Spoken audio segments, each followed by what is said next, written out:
Today we're going to start talking about mean value theorem for integrals, which is also called average value. Remember, mean is just average. So we did do a mean value theorem for derivatives also, and that said that as long as a function is continuous and differentiable, then the derivative or the instant rate of change had to be equal to the average rate of change, right? So this was a MVT, and we'll call this for derivatives. So today we're going to talk about what does it mean if we talk about a mean value theorem for integrals. And it's actually the same formula. So let me see if I can make this make sense. If f is continuous on a closed interval, then there exists a number, c, and that kind of should sound familiar because it's very similar to this start, that there has to exist some number c on this one as well. And let me see if I can get this to you. So I'm going to do the integral from a to b of f of x divided by b minus a equals f of c. Now what we're normally going to do in order to make this a little bit easier to look at is instead of looking at all of this division, is we're going to write it as 1 over b minus a, the integral from a to b of f of x dx, and we're going to say that that is equal to f of c.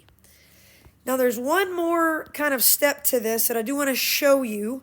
This is not how it's generally written, but I want to make the connection to the mean value theorem that you already know. So remember that this is the fundamental theorem of calculus. So the fundamental theorem, if I integrate f, I would end up with big F, right? So the same thing here is f of b minus f of a over b minus a equals f of c. So hopefully you can see that this is actually the exact same thing as this. It's just taken the derivative of all of these pieces. This is the integrated part, right? This is a derivative. This is the original function. This is the integrated part. And this is the original function. So it's kind of just one layer removed, if you will. So one is mean value theorem for derivatives, and one is mean value theorem for integrals. Okay, now there's a geometric interpretation that really makes the visual of all of this make sense. So let me see if I can make this make sense for you. There is an area under this curve. Okay, so go ahead and draw that graph. But you have an area here. Let me see if I can make that a little lighter. Yeah, that'll be a little bit better. So what we're claiming whenever we're finding the average value is that we can make a rectangle from A to B that has the same area, but it's got to be a perfect rectangle. So we're going to call this f of c, and we're going to say that if we go from A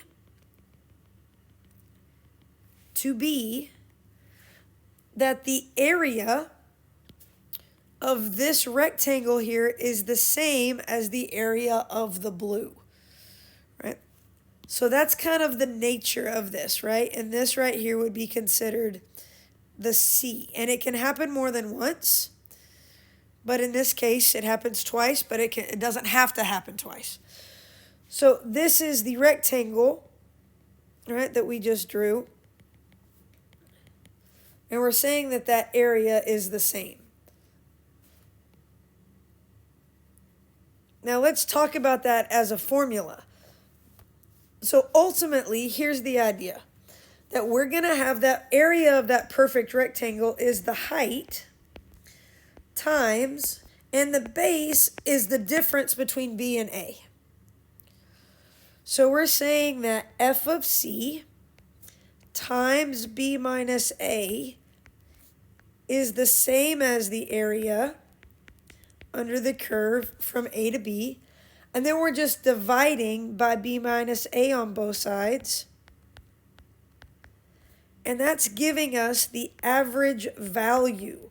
That is not the same as the average rate of change, right? The average value literally accumulates an infinite number of these y values. It adds them all up and then it divides by this width. And that's how we're getting the average value of this function. Okay, so that f of c is called the average value.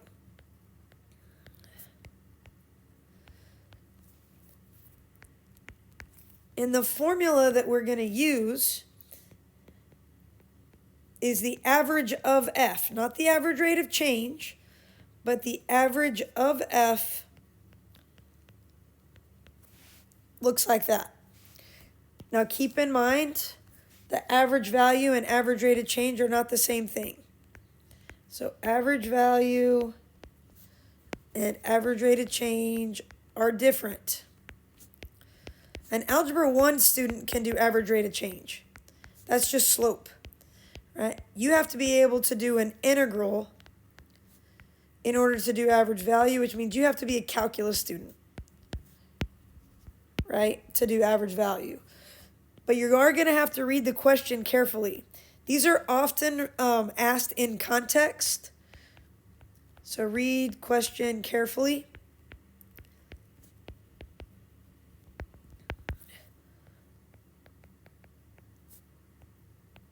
Sometimes the context can be a little tricky, and we want to make sure we understand exactly what the question is asking.